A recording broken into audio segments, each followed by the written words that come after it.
Canada has now announced 3 of their final 4 opponents in preparation for the 2026 World Cup. But more importantly, the March friendlies have been confirmed to be Iceland, the 74th ranked nation, and Tunisia, who sits 41st in the world rankings. 2 very strong sides who play completely different styles of football, who come from different confederations, and will pose a very strong test to the Canadian men's national team in their final matches in Toronto before the World Cup.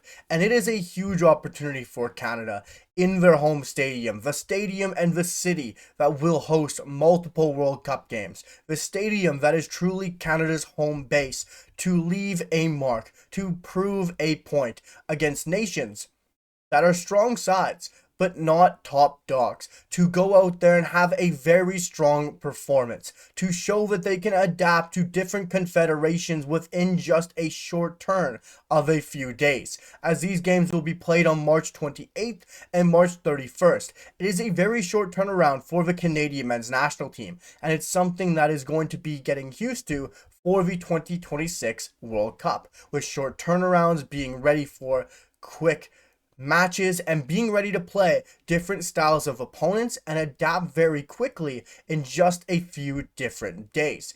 Iceland, Tunisia, massively different in how they play, how they set up, and how they want to operate during a football match. And Jesse Marsch, I'm sure, is already preparing for each of these matches and is getting excited to see how his Canadian side can flip from playing a European opponent who doesn't play with loads of pace, with loads of guns blazing in the midfield and trying to go all out and playing 100 miles an hour, while you've got Tunisia, who are going to come at you with everything, who are going to play quick, who are going to play fast, who are going to play physical. And it's going to be a very good test for Canada in both games to see how they can adapt, to see how they can be ready for different styles of play.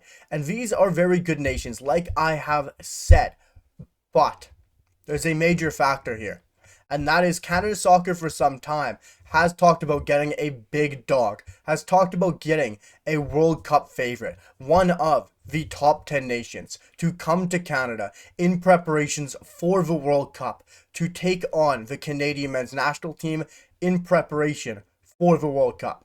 And that didn't happen. Canada hasn't gotten that big dog, that big nation to come to Canada in preparation for the World Cup. And yes, it's still to be decided on who Canada will play in March, or in Montreal, my apologies. But it's very unlikely they're going to get a Germany, an England, a Brazil, a Spain to come to Montreal due to multiple factors, such as reputation as well as cost. And with the cost, it'll cost Canada a whole load of money to bring in one of those top nations, and at most they would have to split it 50-50 to try to get in one of those nations to come play in Canada.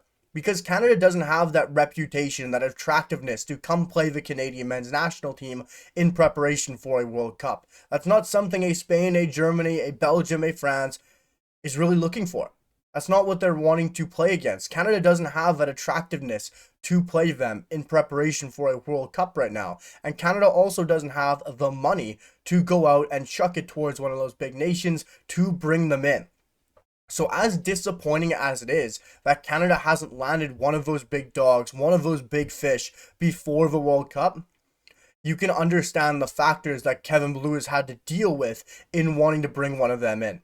Because Canada needs to build up that reputation during the World Cup, have a good run, and then have that attractiveness as a nation to be able to have a bit more pulling power to bring in those nations after a World Cup to say, come play us, we are good enough, we have the money, and we're ready to host you in Canada, in Toronto, and to be able to bring in those bigger nations. Because to me, it is a bit underwhelming that it's going to be Tunisia and Iceland. I've said already multiple times they're very good nations, but it's just due to the fact it was built up that Canada was going to have a bigger opponent. They were going to have a top hitter come into Canada in preparation for a World Cup. So we could see how Canada could test themselves against a big side when they're pinned on their backs, when they're defending resiliently, and how they can cope when they aren't really playing a side that isn't technically one of the bigger nations in world football.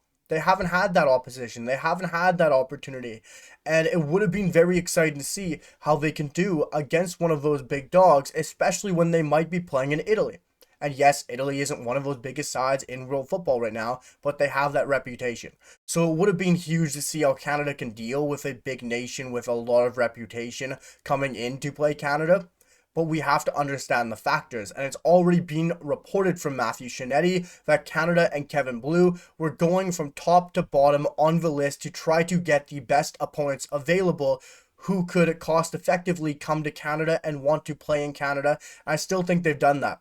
I think bringing in Tunisia is still a massive get. When you look at how they've done in the AFCON, they didn't do as well as they wanted to. Getting eliminated in the round of 16, Tunisia wanted to go farther than that. But they have a very strong midfield core with Shirky as well as Hannibal Mabry.